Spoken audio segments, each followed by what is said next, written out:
spooky situations you can find yourself in. Sometimes we find ourselves in some extremely creepy situations we have no idea how to get out of. So how do we prepare for those? Welcome to LifeBeam, and today we'll be presenting you with spooky scenarios you can find yourself in. These situations and stories are made for you to enjoy and also know how to react when they happen to you.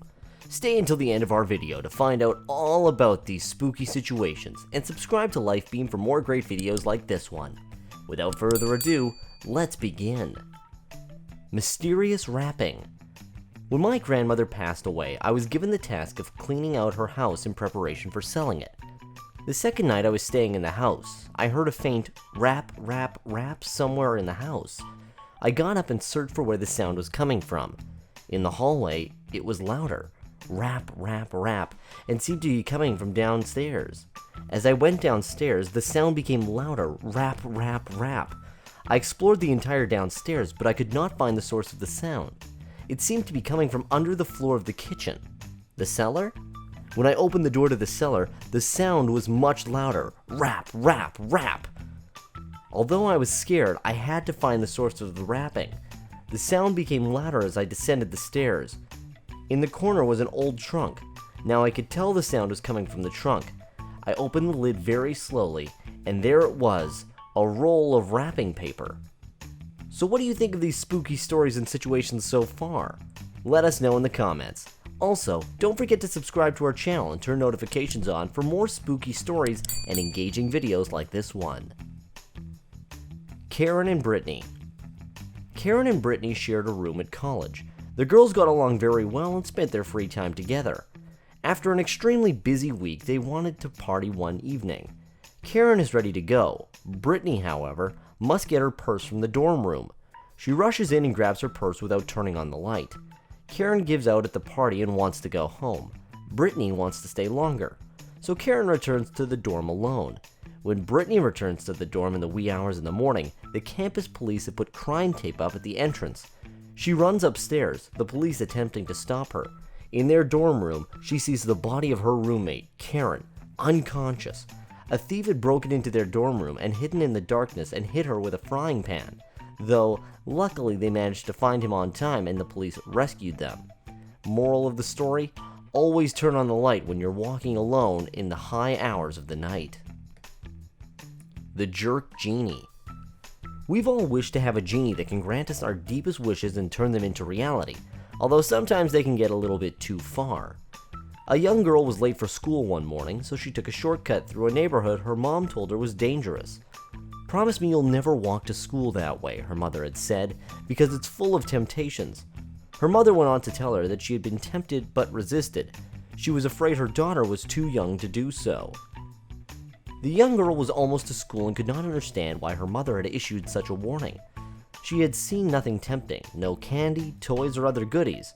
Just then, she saw, right in front of her, a large copper pot. She scooped it up and rubbed it on the leg of her pants to clean it off, so she thought she might take it for show and tell. Out popped a genie. She knew it was a genie from movies and television shows. "I will grant you 3 wishes," said the genie. The girl was very smart for her age and thought for a minute before responding. "Okay, for the first wish, I want unlimited wishes that will come true."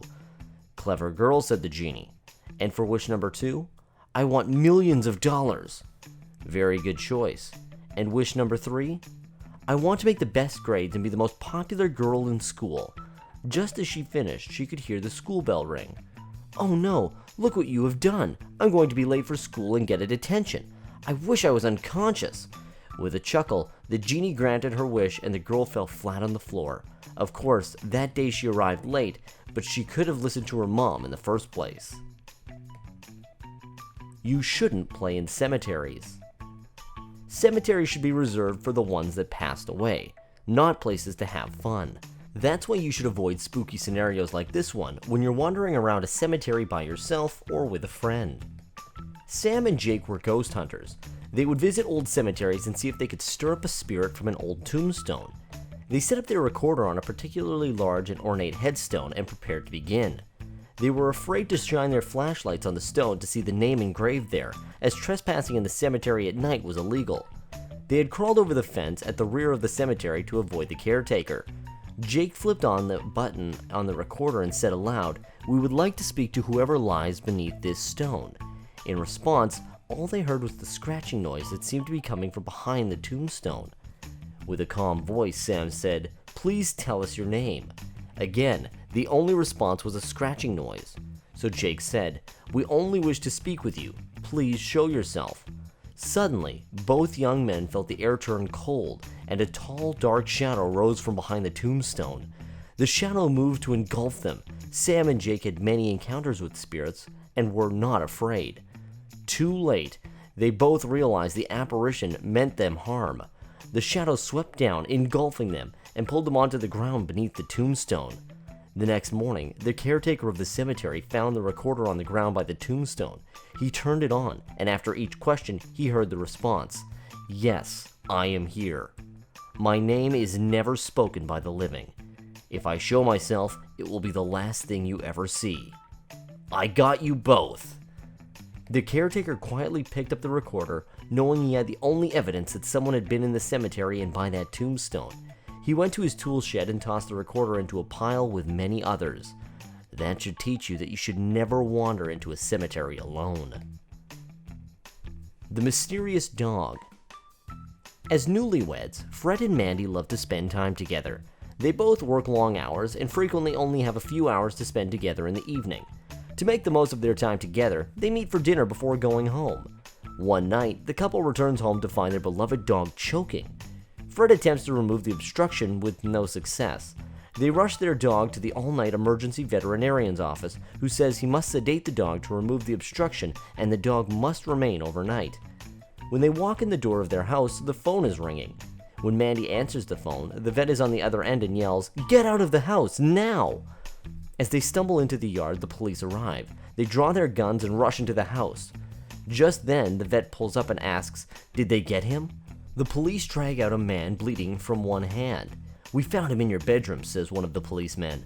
Both Fred and Mandy are confused and ask the vet, "How did you know?" The vet explains, "Your dog was choking on a human finger."